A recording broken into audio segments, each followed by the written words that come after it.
श्रियकान्ताय कल्याणनिधये निधयेऽर्थिनाम् श्रीवेङ्कटनिवासाय श्रीनिवासाय मङ्गलम् लक्ष्मी सविभ्रमालोकसुभ्रूविभ्रमचक्षुषे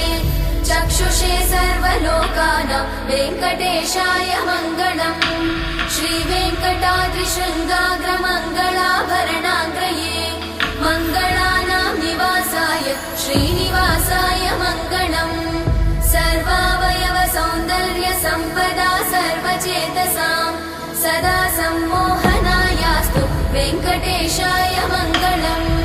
नित्याय निरवध्याय सत्यानन्दचिदात्मने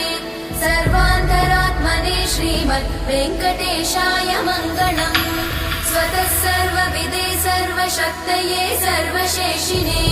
सुलभाय सुशीलाय वेङ्कटेशाय मङ्गलम्।